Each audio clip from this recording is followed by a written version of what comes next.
I'd love to quit, but I can't pay the rent. By BewhoUr. I don't even... Through the glowing paint windows, a radiant substance of light was filtered into the cozy-looking cottage where Pony&Wolf's teacher resided. The glow of the dawn sun cast a natural type of magic on all of the lazy little town. But though the light was quite gentle and only meant to coax you slowly out of dreamland, the teacher was up only a couple minutes after its soft shimmer gently tugged her awake.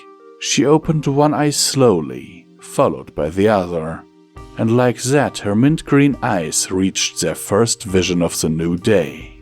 It was simply glorious. Cheerily smiled happily, relaxed and refreshed after last night's events. She was, for once, actually looking forward to her work.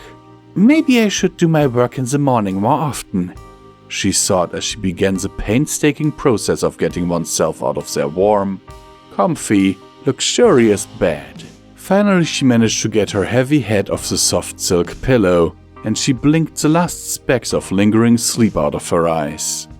She straightened her back, placed her hoofs under her and sat up, letting a yawn escape her muzzle as she took the next step of escaping from her tangling maze of sheets. When she succeeded in this endeavor, she attempted to then lower herself out of her bed. She groaned a little as she positioned herself sideways and felt herself slipping from the mattress, her hind legs touching the dusty wood-paneled floor, followed by her forelegs. The click of her hoofs landing softly up and down rang in a lovely tune through the house. She made her way across the floor of her bedchamber and walked confidently down the stairs that she usually at least tripped up on. Hence the lack of a hoof rail, which really should have been there. Once she touched the last creaky footstep to the first floor, she strode back to her antique desk, lowering herself once again into the rocking chair and starting to slowly tilt back and forth. She smiled as she saw the rest of the papers laying in front of her, exactly as they had been the previous attempt. She took the first and began to read. My Pet Crystal by Diamond Tiara. Crystal is my poodle. She's really pretty, much prettier than all the other pets the rest of the classroom is writing about. She's gorgeous, simply stunning. Daddy says she's just like me. Every pony loves her. She's pink and fluffy and she has a cute little tiara that matches mine. We will win every single pet show that ever comes to Ponyville because she's the very best pet and no pet is better than her. Cheerily raised a skeptical eyebrow. That last sentence may have just been competitive, but it sounded like a threat. Gorgeous? Stunning? That wasn't exactly the goal of writing a report that was supposed to tell about your pet and say why you loved him or her. Just for her looks? That sounded a tad snobbish. Plus, her writing skills weren't exactly tip-top shape. Miss Cheerily only sighed as she gave Diamond Tiara the same mark as everyone before her. A B-. She then smiled peacefully and moved along, hoping to be able to give someone a different mark.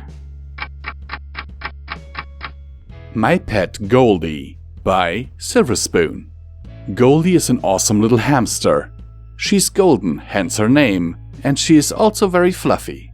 Sometimes after a day of going along when Diamond Tiara bullies other fillies and colts, she lets me hug her and tell her about my problems. Like my anorexia and my low self-esteem. And then I brush her and I feed her and we laugh because she's my only real friend. But that's okay, because she's a great friend. And she's the second best in Ponyville. Next to Crystal, of course. P.S. Don't let Diamond Tiara see this or she'd be mad. Cheerily's ears rocketed flat against her head. What the hell was she even looking at?